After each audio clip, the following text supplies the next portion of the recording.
This week on the Spike and Jones podcast. Hey everybody, welcome back to the Spike and Jones podcast. This week on number 25, oh my God, number 25, we talk about disruption. Yes, Rob is a fan, and boy do I talk a lot. Ladies and gentlemen, this is Spike and Jones.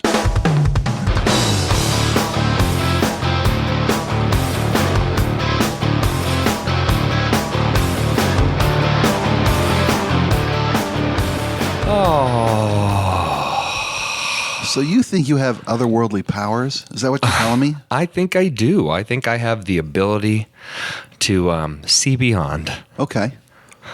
And to interject these visions or this guidance that you receive, you feel the not just the ability but the need to interject that into the world, into the like a compulsion? No, not compulsion. No, but kind of more of an obligation.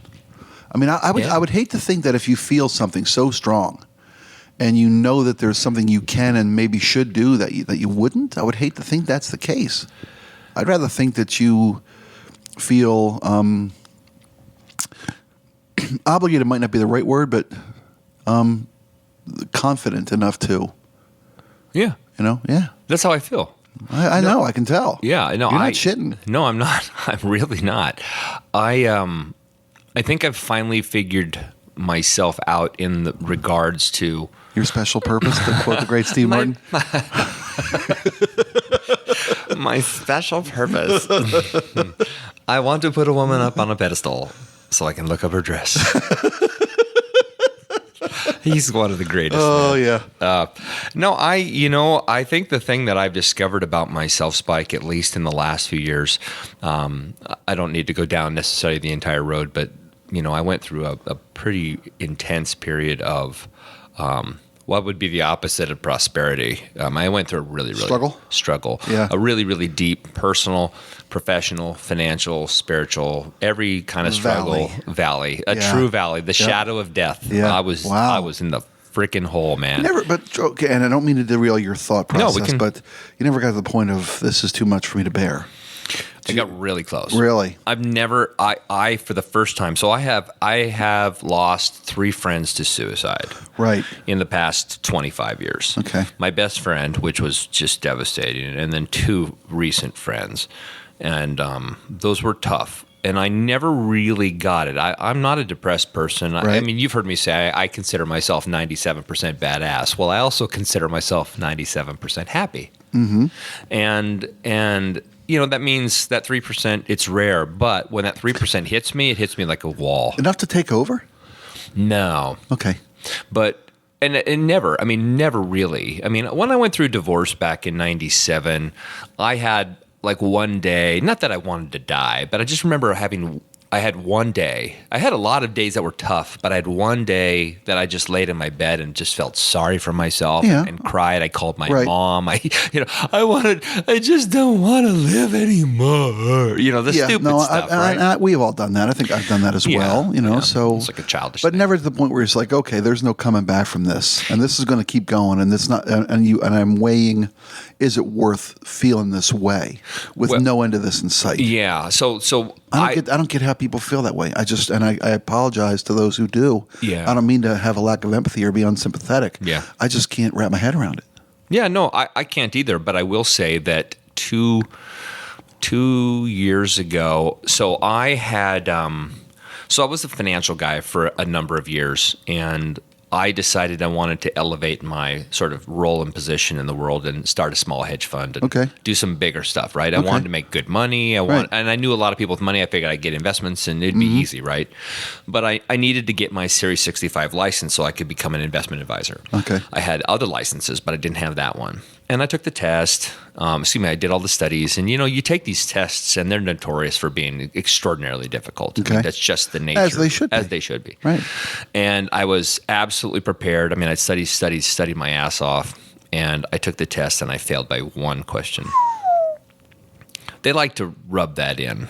When you come so close. Yeah. And people go, well, how did you only get 3 out of 4? Are you freaking kidding me? If you had no idea how many negatives are in the questions, which non-performing non-asset is not, except and you're like, what the fuck does that mean? I mean, you just stare at it, right? Right. Which one is not a company? And they're all companies. You're like, oh my God, Yeah. And so, see, I took this test, and I remember I needed to pass this test. I needed to know that this was my purpose, and right, this wasn't just me wanting to make money. And when I walked out of the office with my fail slip in my hand, and I went and got in my van to drive home. Actually, I was to drive to where we were currently living in temporary housing while we were waiting to go to Japan. And I remember getting in the car, and as soon as I turned it on, I threw it in reverse, and then I threw it into drive as fast as possible, like I was trying to break the car. I just wanted to take it out on something. Right. I didn't stop at the stoplights. I didn't stop at the stop signs. I drove through everything at like 100 miles an hour. I was just fuck. I mean, I was trying. I was literally trying to talk myself into driving to a telephone pole and just making it stop, because I was so tired of how I felt. I was so tired of feeling like a failure. Yeah, that was definitely the moment where I just didn't want to feel this way anymore. But we started talking about your ability and power. Well, it's that funny. overrode You had brokered the, if you'll pardon the pun, the topic of disruption today. And you kind of told me a story before we started, and it's a powerful feeling that you conveyed. And I immediately tried to go the other way on you, but only because I want to get to that. We'll come back around. Good, because we're talking about you mentioned disruption. Disruption, I think, comes from power. The ability to disrupt is a powerful force. Yeah. You can't disrupt without power. So now that we know you've had moments of weakness and doubt and suffering, absolute fear, as an absolute fear, which is good point. Fear is if you've seen Defending Your Life, fear is everything. Yeah. If you beat fear, you've won. Excuse me, Mom, but fear's a motherfucker. Yep. Fear's the one. It is. If you beat fear, you win. Yeah. Okay, so you've got these moments where you feel like you're special. You're a special boy. And you've got this power to understand and see things, and the intuition and knowledge and judgment to act on them, to disrupt for good or bad, or just.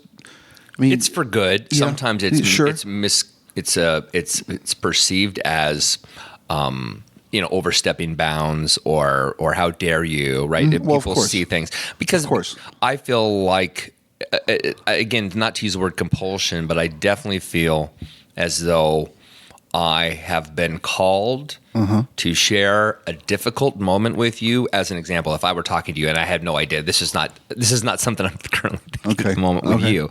But like if I didn't know you and I walked into your life and we had coffee and we got to know each other and we liked each other.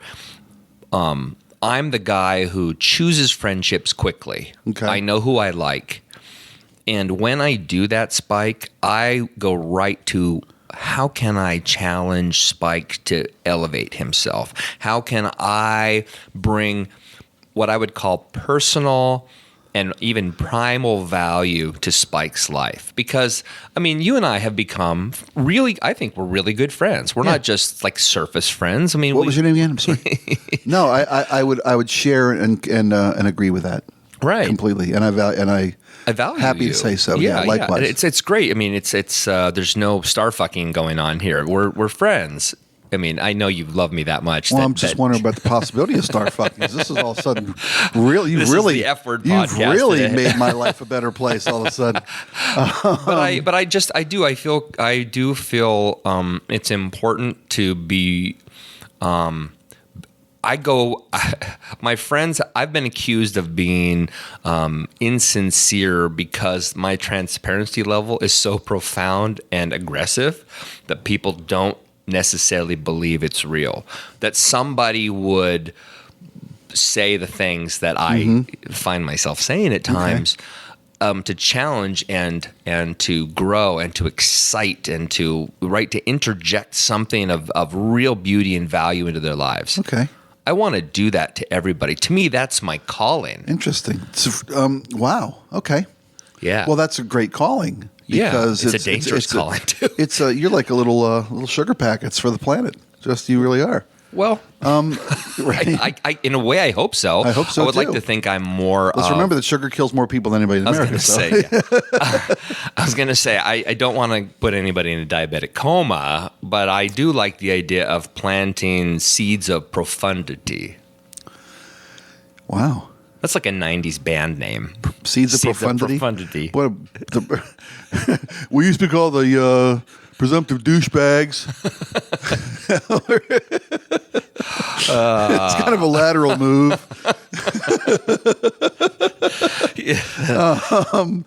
Well, you know what, though? That's cool. I mean, shouldn't everybody, of course, shouldn't everybody try to view the world as how can I make it better? And every interaction I have, shouldn't I bring something to the table? Of course. Every time I leave the house, every time I open my eyes, every time I put my foot on the floor in the morning, my goal should be to make it better than it was yesterday. Yeah.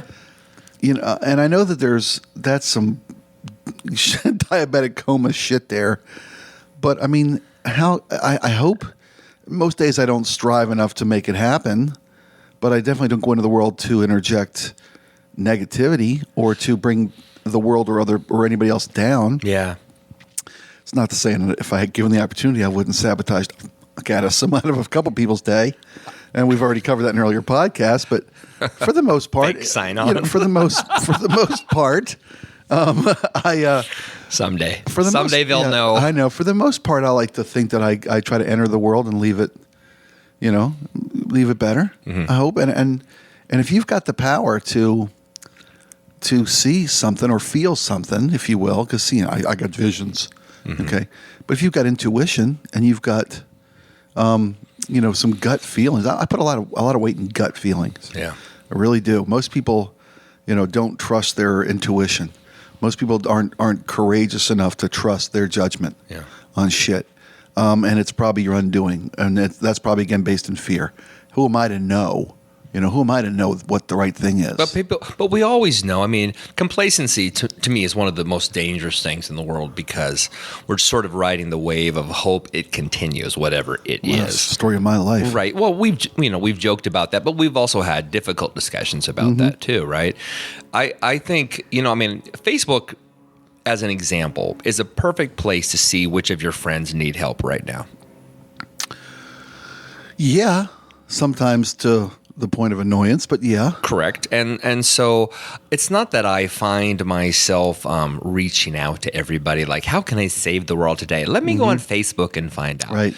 I've got my basket of joy. Right. But I have a friend from high school who I have not seen since high school. Now, when I say a friend from high school, obviously, if we are even acquaintances, that's probably putting it, that's exaggerating, right? I haven't seen her in 34 years. That's a long time.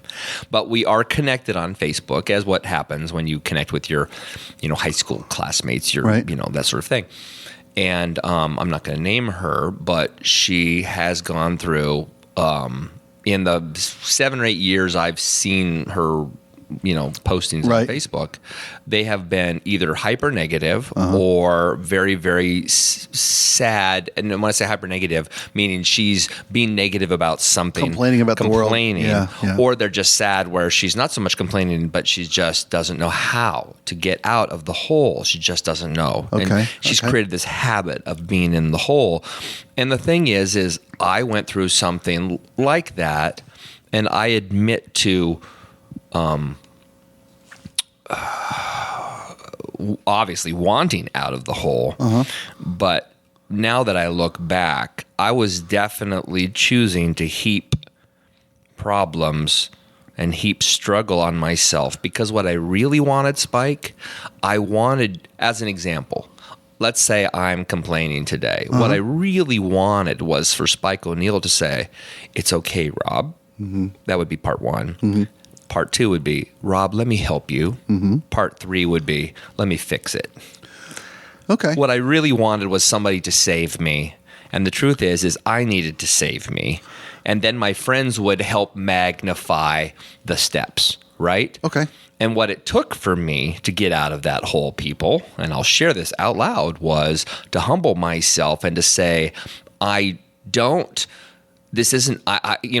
this moment where I was saying, well, this isn't fair. I'm better. I deserve more. I deserve better. I've earned my keep. I've paid my dues.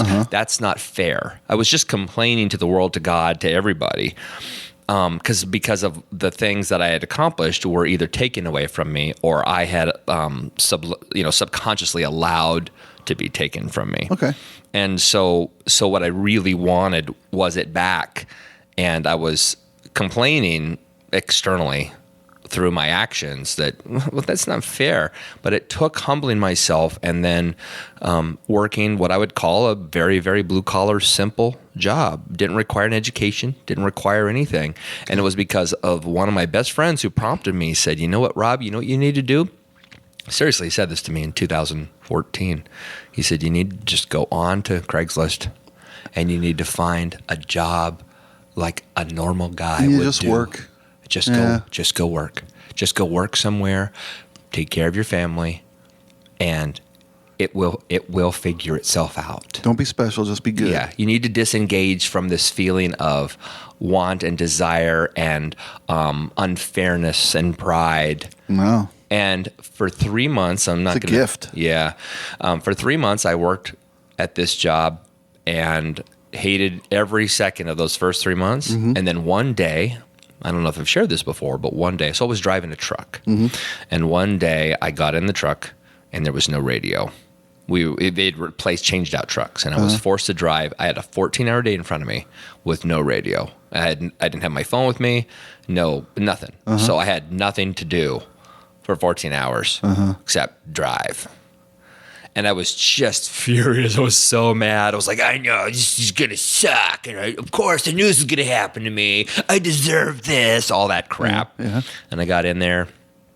I'm not going to get all, Christian-y again. But I just decided, okay, fine. I'm just going to pray. I'm just talk to God. After about an hour of being pissed off. And by the end of that drive, that 14 hours in the truck, this big truck, it was dark. I get back to my car and I realized, okay, the 14 hours went by pretty fast. I wasn't alone. There were footprints in the sand. Okay. Right? Sure. But the thing is the humility came back. I released it. I finally released that, whatever it is, that demon or whatever, the thing that was holding me down and making me feel bad about myself, that I wasn't valuable. Right. And from that day forward, things slowly, the stone moved a little bit where the moss shook off a little. Okay. Right. And then the next day a little faster. And then it came up all the way up until December of last year, dude. Yeah. I'd already been working with you. We'd become friends. And then I stepped into a really great role at a local company, and now they're being lit on fire. Now they're not like fireworks everywhere. And again, this isn't just about money, but all of a sudden, I have rediscovered my truth, my value, my worth as a husband, as a friend, as a business leader. Okay. And to cap it off, I went to a really cool event in Bellevue, Washington last night that I had invited you to, that I know you couldn't make it. And there was like 250 young professionals there, but there were a lot of people my age as well. And one of them was a gentleman I just recently met.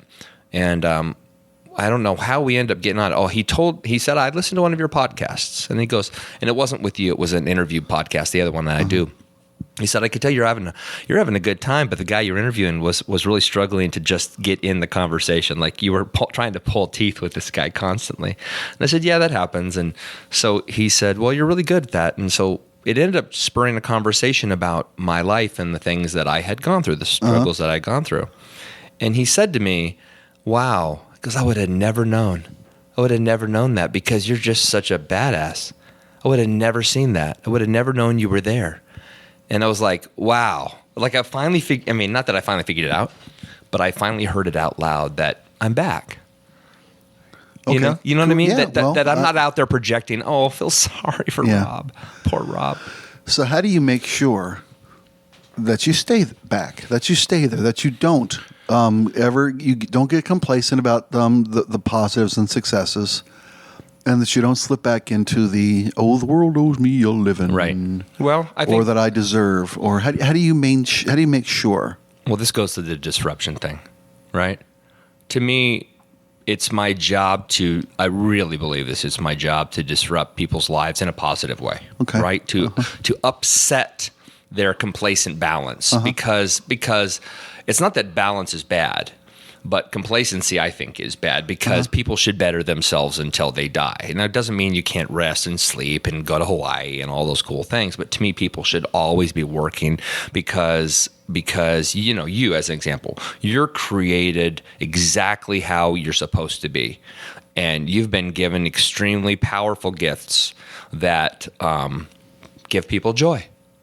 And to me, whether you and I act the same way or operate in the same systematic approach or live the same type of life, that doesn't matter at all. I used to think that mattered. Like, people should emulate me because what I do is badass. You should copy me because that's awesome, right? And if you don't, well, you don't fit. If you don't fit, well, I don't want to hang out with you. You're not worth my time. Right, exactly.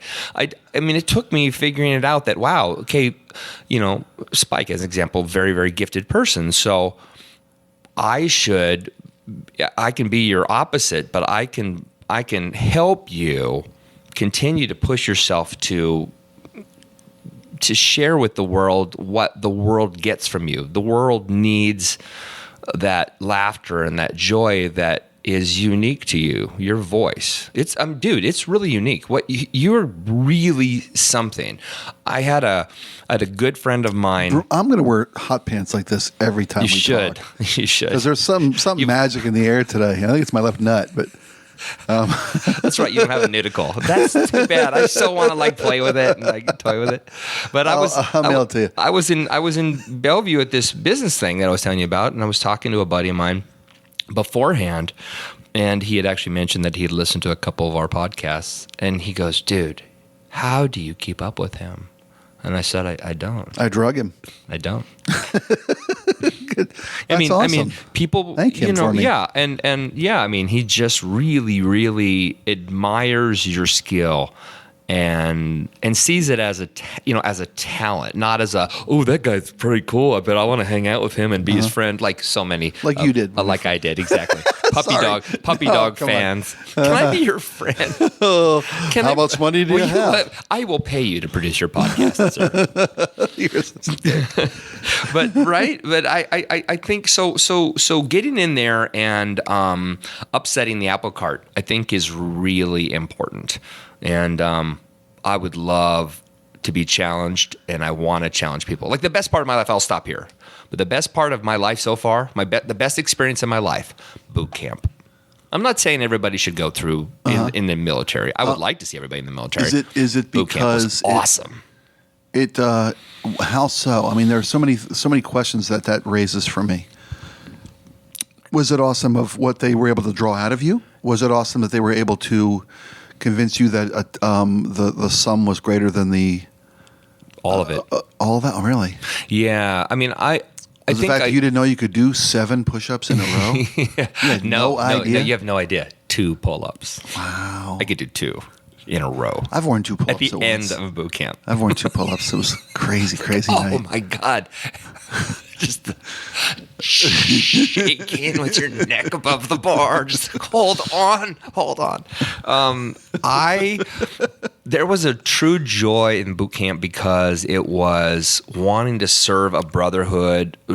I didn't want to let them down. I wanted to be a leader, but I also wanted to be a part of a team, a part of a pack. Yeah. I was empowered by that.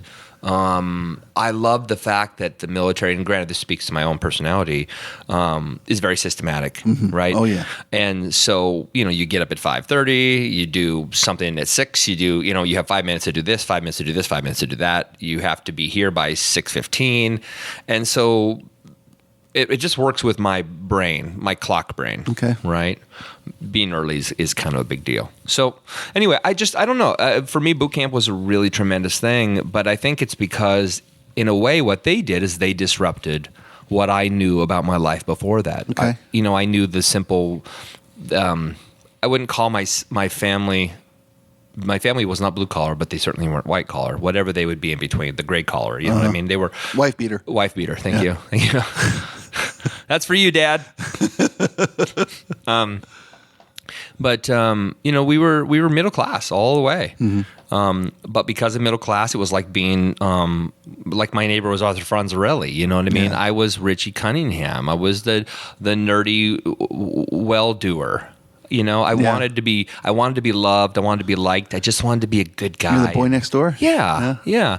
And so boot camp changed that because it empowered me. It made me physically and mentally tough. Okay. I mean, I came out of boot camp. I weighed I'm 6'1". I weighed 156 pounds. I was a freaking muscle machine, and I was ready to take on you put me. I could have absolutely gone through SEAL training. I was mentally just as acute as I could have ever been, just absolutely ready to go. And I think that sort of thing, getting in, doing something, whether it's in the business world, jumping in with a business coach and, some sort of mentor group, or, I don't necessarily know what I would recommend for you outside of just friends that you trust, but just things in life. People need to put themselves in a position to not be agreed with. We don't need yes men. We don't need that. We don't need no.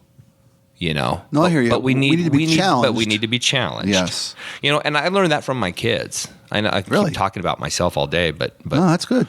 My daughter said to me one time, Who are you again? She said. She said, "Dad, but you never say yes." She would. Hey, can I have friends over? No. Can I do this? No. Can you do this? No. Really? Oh yeah, dude. I was the no man. I was the all no. Your older daughter. Both my older daughters. I know you don't say yes to that little one. No. I mean, you don't say no. I don't say no. But I say, I'll think about it. I give her the opportunity, but she's also 6, where when your kids are 16, 17, you're in protection mode. There's there's more no's than yeses. It's your job. But I was saying no pretty much all the time. And so, I do understand why my kids felt that was unfair. And I wasn't challenging them. I was just shutting them down.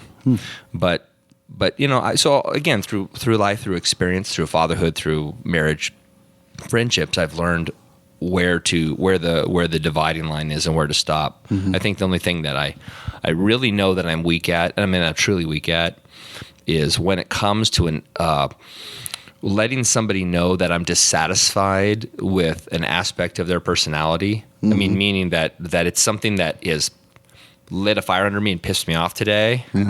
I don't know how to have that discussion without either being a complete passive aggressive dick or being an over the top banshee. I don't know how to just be courteous and to just have a direct conversation that doesn't inflame. This happened. Yeah, it actually happened 2 days ago with somebody at my office, and I didn't. I remember even having the conversation. I talked like this. That person is there, and I'm looking off to the left about 2 feet while I'm talking to them because I couldn't make eye contact. Really? This just happened to me 2 days ago because I couldn't make eye contact to let them know I was disappointed. Okay. Mostly maybe because maybe I'm scared of their response, but also maybe because I don't want to hurt their feelings. Subordinate? Equal. Equal? Different role. Okay. But it was just a situation where it was just a communication breakdown. And as you know, I am the email and text master, right? I make sure people know exactly what's going on. It would be nice if they follow up, but I understand when they don't. But they still know where I'm at. Right. They can't say, "Hey, you didn't tell me," right?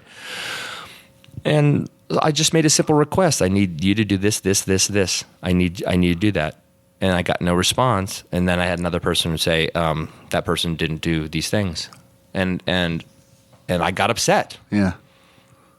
And the thing is in my head, I was really upset. So I was trying to not be really upset because I don't think they did it to personally, offend me. They just didn't do what I hoped they would do. And so when I went to go talk to him, I found myself fighting everything in my being to not just go motherfucker, you know, because it just spun me up internally. Okay. I can see that. So I'm still learning. Did you have resolution in this moment? No.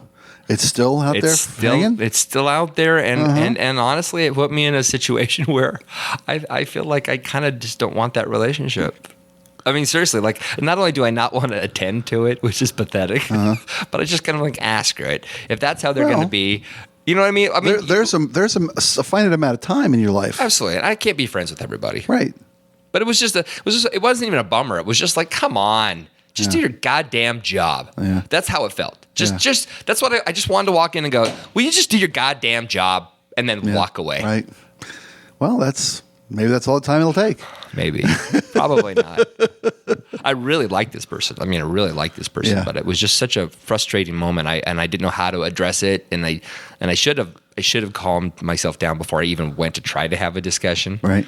But it just for whatever reason, because it's so stupid. If you knew the whole situation, I'm being very nebulous because no. If this person listens to the podcast, I don't want them to be offended. Sure. Because I really do care. That shows. Yeah. That comes through. So, I mean, is it because you think everyone needs to have the same level of? I'm just asking. No, I don't know. You know where I'm going with this? Yeah, I do. Yeah. I do. So okay. So I'll address that. Or do you care too much? I think I take everybody else's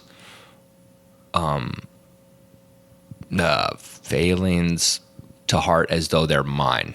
I think you're empathetic. I really own them. Okay. And I want to make them better. I don't want to go like, you suck and I want to fire you. You don't take them as an affront to you. No. It's not a lack of respect to you. No. Okay. That's cool. Well, maybe sometimes. Well, sure. That's a natural way to feel. Yeah. I mean, being appreciated and respected are cores of human nature. Yeah. I mean, I had a guy recently, a business coach who I really admire, said something really cool to me. I said, well, here, you have to understand, for me, in the military, that being on time was really, really important to me. Mm-hmm. It's just that it's been that way my whole life. My parents were never on time. It drove me crazy. I'm the worst. We go to church. Yeah.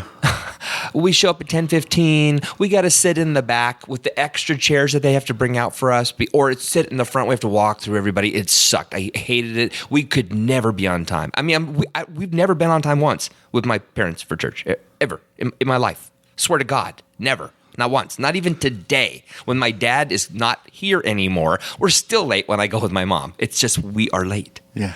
And I hated that. So I took that to heart. I always wanted to be, if anything, early. When I go to see movies, I'm 45 minutes early. I'm a maniac. I gotta sit where I want to sit. Mm-hmm. I gotta be front line.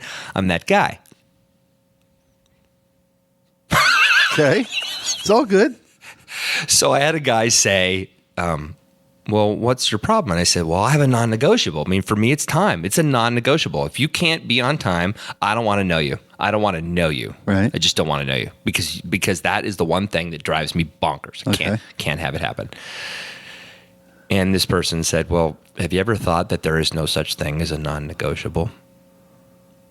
In the world of human beings, we all think we have a non-negotiable, but the reality is if we want to learn to integrate, mm-hmm. you can't really have a non-negotiable. You have to be willing to come again. Our continued argument: come to the center. Yeah, you need to have some form of compromise because guess what? That person is deserving of your kindness, your care, your love, your attention. They may not fit with you over the long term, but that doesn't mean just because that one thing isn't their thing, doesn't mean they couldn't bring tremendous value to your life, personally, professionally, economically, you name it. And I was like, well, you're kind of right. Okay, yeah, but... Which is why I hang out with you. Yeah, thank you. You're sweet. Plus, I don't know how you get over the late thing because I'm always late. It's funny. I don't either. It's funny. I'm desperate. You're right. Sure you're. Something I was dying to say, but I want to let you finish. Now I've lost it. Oh, I'm sorry. Because, there was two things that were so paramount there. Of course there are non-negotiables. Of course there are. Because, while you want to get along with everybody, some people truly don't deserve compromise. Well, yeah, I don't want to hang out with rapists. Right. I don't flesh eaters. I'm not there. Yeah. I'm not going there. Yeah. Does it diminish you to not be able to compromise? I think it does. That on the heels of what I just said. Wait a minute. Does it diminish me to not be able to compromise? Yeah, if you got you got a non-negotiable, and you're shutting somebody down and out because that shit is non-negotiable, does it diminish you to not be able to be empathetic, to see their side, to bring what value they may be able to offer into the table? Yes, which is why I'm working on it. Yeah, cool. Yeah, that's all we can do. So to go back to the topic, I want my life to be disrupted too, even though I don't like how it feels. Well, nobody changes dangerous, but that's scary. But so as an example, you talked about your inability to be on time or whatever, which isn't true. It's kind of true sometimes, but not always. I had a thought, but I don't want to disrupt you. No, but no, please do. My problem with time is that I try to do everything, and well, it seems like I don't, and I don't. I'm always willing to take on that one more thing. I got time for that one more thing, right? And it ends up fucking up everything. It really does. You add that 2% in. I do. I can do this too. I can make that happen as well. I can not say no to that, so I can go do this, but then everything goes sideways. It's like, the old. You try to do so many things, you don't enjoy any of them, and I'm aware of all that, and I'm trying to be conscious of making those. Okay, I just can't do that today. I can't do that because this is important enough that I won't be able to do that. Yeah. I mean, I told you the lesson the horrible lesson I learned about the night the Impalers started without me. Yeah. Because I tried to have and do it all. Yeah, it was brutal. It was brutal. It was a fucking bad day. And yet on that very bad day, which, this has put things in perspective, first world problem guy. I got to perform in a High School Musical with my daughter in front of a sold-out crowd at the Moore Theater, and then go front my band at a sold-out show at the Emerald Queen Casino. And I had a bad day because I didn't get to do them both because my tighter than a ugly prom date schedule went sideways on me. Yeah. But so I'm okay. That's a horrible day. 45 minutes of southbound traffic doesn't help either. Well, in a rainy night. Yeah. Oh, geez, with some road construction on I-5 South. Yeah. But okay, that's a bad day. But that was a fair trade too. It was. Who you have to favor your child over everything. You have to. And I had thought I had made the right. I thought I had prepared. I had the first show moved up. I had the second show moved back. But that really wasn't the case. I was kind of deceived by the person who said they moved the show. But I thought they could just kind of smooth it around the event. But that was an ugly fucking night. But okay. How late were you? 45 minutes.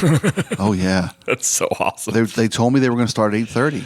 Oh my God. but they didn't tell EQC that. They thought we just, well, I'll just fluff it along that night. I'll talk around it, the sales guy. Ladies and gentlemen, the Impalers. And the Impalers. The Impalers. There you go. I got a T-shirt that says "And the Impalers." Really? I got many of them, actually. A friend of mine. Because of this? No. Oh. Because I told this guy who was making our shirts, he goes, "Why don't you wear a shirt, man? People would buy it." I'm like, I will never wear a shirt with my own fucking name on it. That's just cheese dick. It's one thing when you... Will you give me one? I want one. And the Impalers? I want it. Okay. Yeah, I got a bunch. I wouldn't wear a Spike and the Impalers T-shirt, so he made me the shirt and the Impalers. That's awesome. That's actually brilliant. I love it. Well, okay, yeah, but see, the thing is so you had that experience, so you learned from it. In a way, you disrupted your own life. And granted, these are some obvious things, just lessons learned, right? But I think human beings thrive. We only learn when we're challenged, when we either challenge ourselves or somebody else challenges us or a situation challenges us. We don't learn laying on a beach getting a suntan unless we get a sunburn. Right. And then we learn not to do it at the same time, right? Right. So how is being pressured or pressed or I get it, being uncomfortable, but to me, that's what I love about disruption. I basically say complacency is the one thing disruption needs to kick its ass, right? You need that. You need to come in and just not give a crap about what's going on over here because complacency needs to go away. I need to better Spike. I need Spike to better me. That's why I'm here, truthfully. I don't need to do this podcast in the sense of I'm already busy, but I do it because I genuinely care about you. I genuinely like you. We get to have a conversation that apparently somebody likes to listen to, which is maddening. I can't even imagine. I wouldn't want to listen to this unless I'm such a narcissist. I go home and play it because I'm not I like enjoying to it the first time. Exactly. Now, it's funny you mentioned all these points. I'm sitting here thinking the same thing. I don't have time to do this most days, most weeks. Yeah. But I love doing this. Yeah. It's so cool. It's and I've mentioned this to you before, and I'll tell you every chance I get that this literally was my, this was my vehicle back into what I love to do. This got me. This was boot camp for me. Yeah. This was verbal boot camp, conversational cool. boot camp for me. So and I thoroughly enjoy this because this is I'm in a situation now where, I've got to be more specific, disciplined on air. We're in an environment where we have to kind of not do what I want to do isn't the short-term thing we have to do. Right. We're in this competitive situation where we have to kind of keep it brief. We have to be succinct.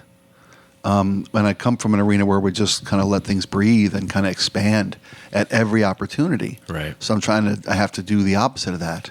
So this is an ability for me to do what is natural to me. Yeah. And it kind of gets it out. I don't know if it gets it out of my system. That's not an accurate way to describe this. Right. But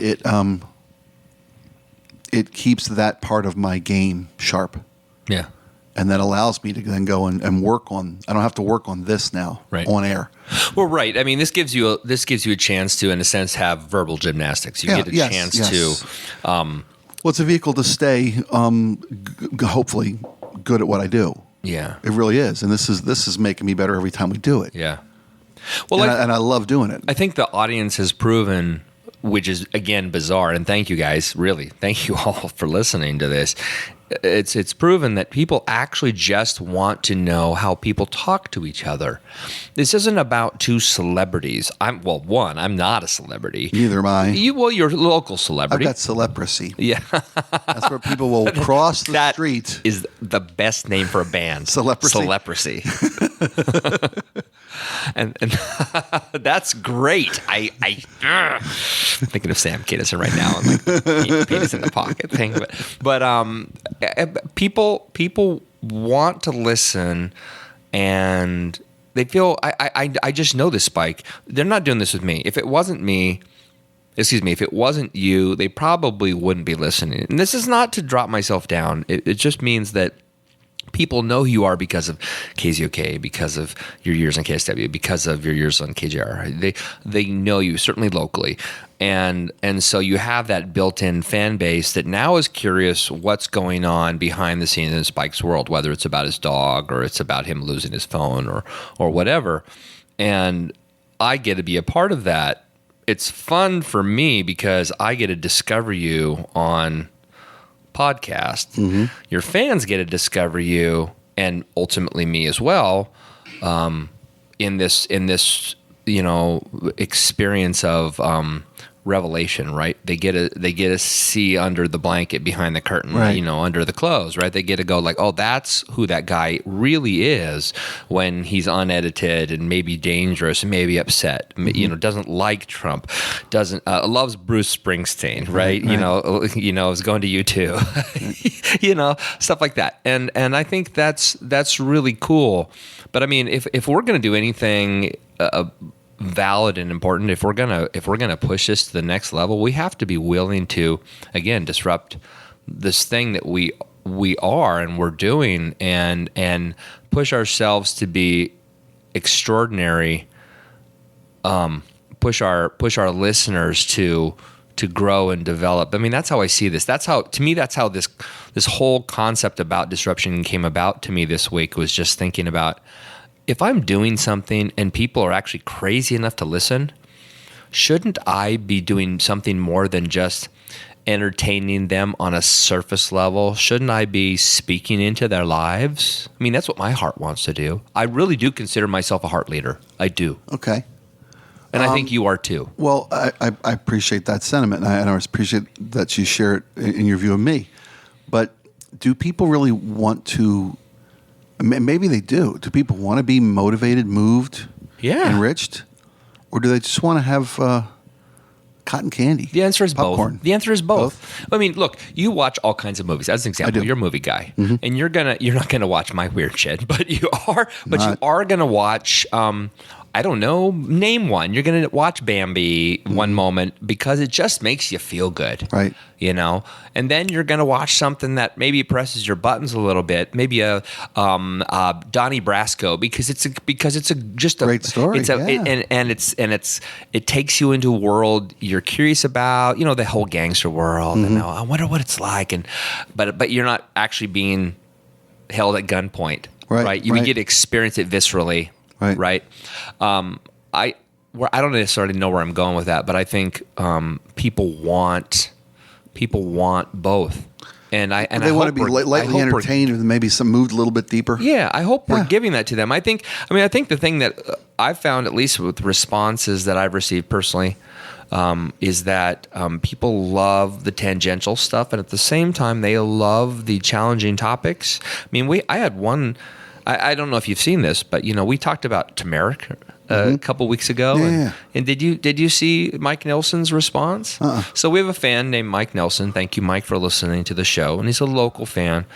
And Mike apparently has stage 2 diabetes, or level 2, whatever it's called, type 2. Thank you, type 2 diabetes. I don't have it clearly, or I would have said it right.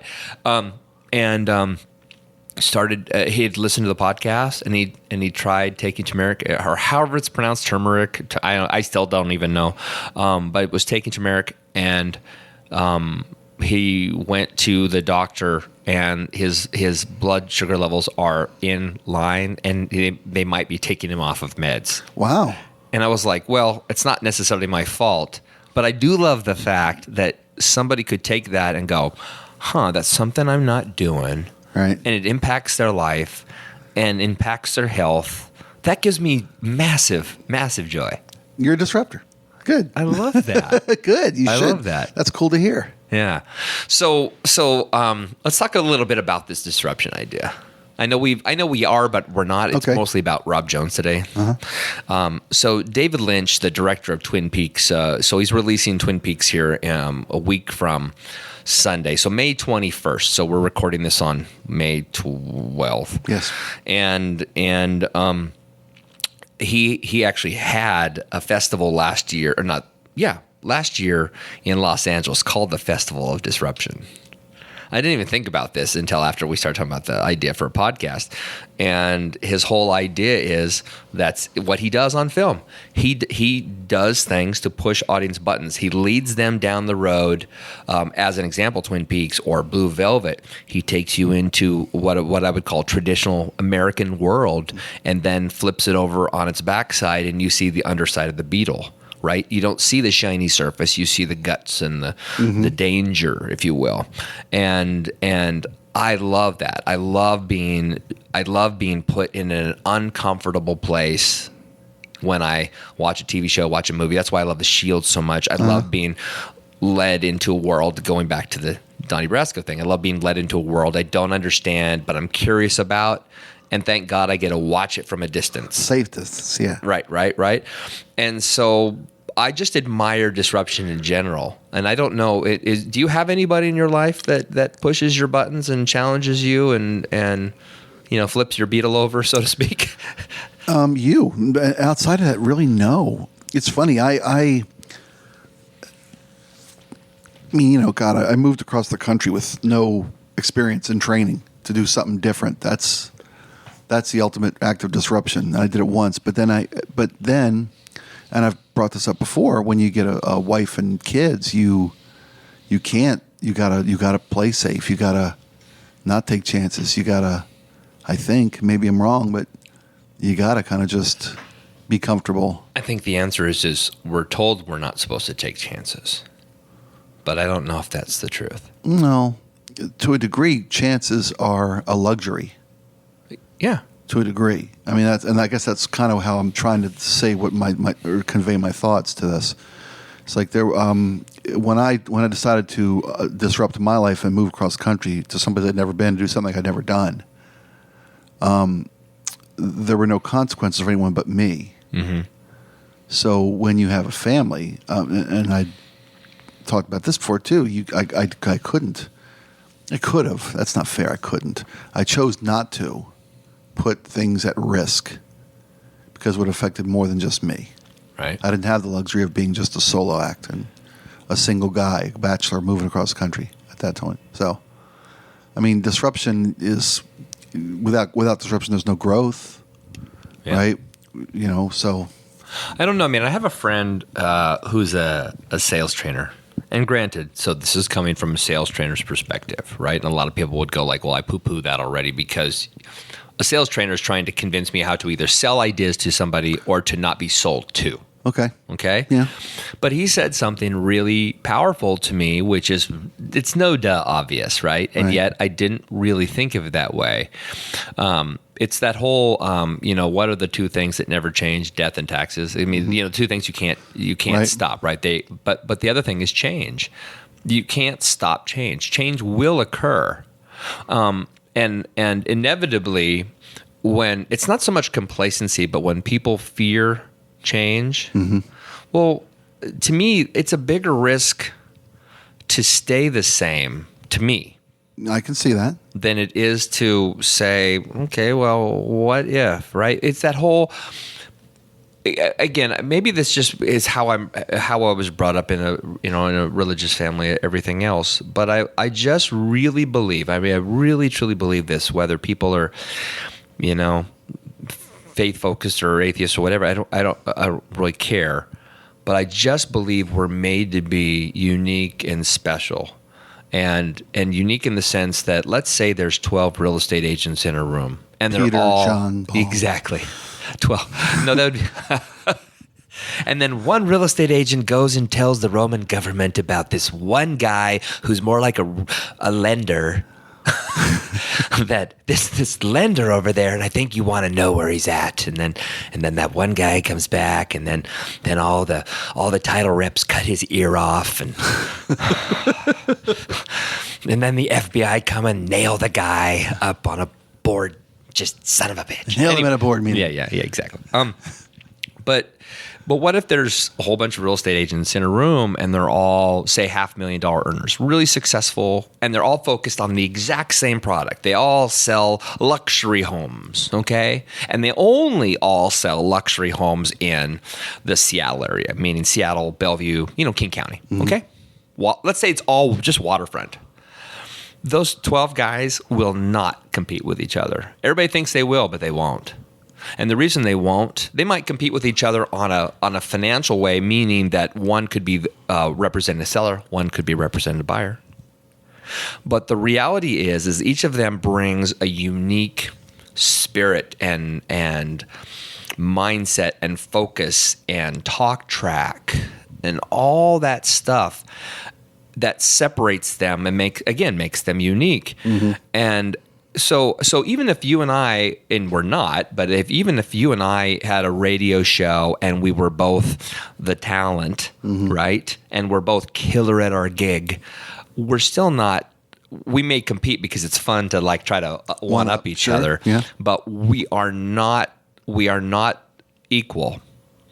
We are unique. You've got Spike's own voice, own vision, own purpose, own life experience ramps up, right? Everything that's come before you has turned you into the unique version of you, and the same with me.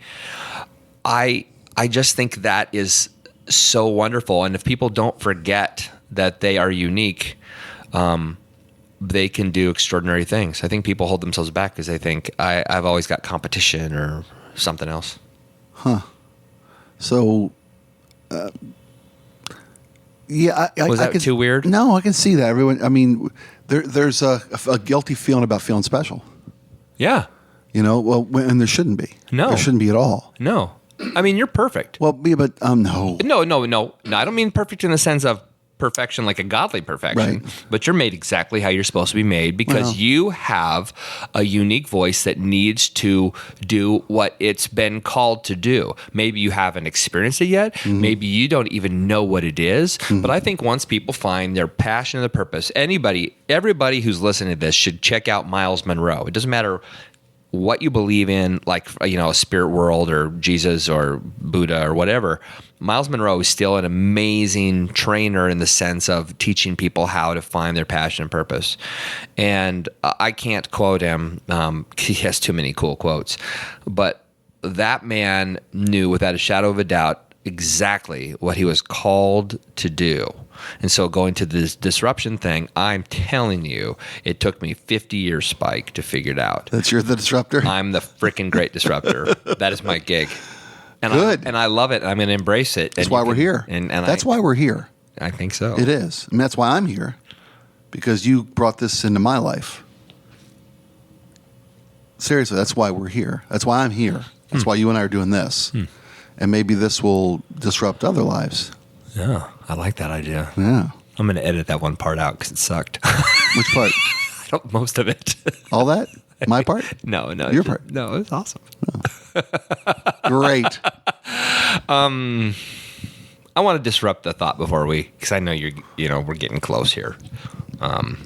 So are we going to have a guest soon? Yes, we are. We were supposed to have a guest yesterday, but I screwed that up. You didn't screw it up. I did. You were just busy. Well, you were busy doing very important things. And you were doing stuff for the station. I did things. Things went well. You weren't riding a bike out to Mount Rainier. Right. You were doing stuff that counted. It's I appreciate that, but we had an opportunity, and we had made arrangements to have a guest, and it didn't happen, but it will. I've been assured that will happen. Okay, that will be fun. Yeah, we should have guests because we should start chewing on other people's bones instead of each other's for a while. Well, I think people what they really want. They really, really want this is people. I think people have fallen in love with us. They see us almost like a married couple. Like to be right, we have very different opinions, right. but we honor and respect each other. I think we're very kind and loving to each other, but we don't necessarily agree on all fronts. Right. You like to challenge me in my faith, which is awesome. I like to challenge you in your politics, which is awesome.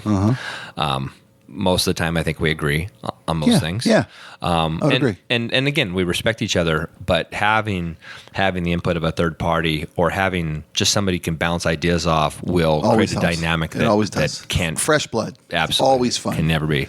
Yeah. So anybody out there listening, you can. Spike doesn't want you to email him or call him because he hates you. Hate you both. He hates both of you. All two of you listeners. Actually, no, there's 4 listeners now. Hate you all. Yeah, all 4 of you. But you can literally email me at rob@whoisrobjones.com. I am the greatest guy in the world. I am just that guy. But I'm gonna get greatdisruptor.com. Yeah, I'm telling you, I am. Yeah. I might just go do that. Do not take that, anybody. I do not want to have to buy it off of you. You better have it before this airs. Yeah, come on. That's true. That's true. I have time. It's not like live. we're not live. Oh, shoot. That's right. I was like, holy shit, I got to go home.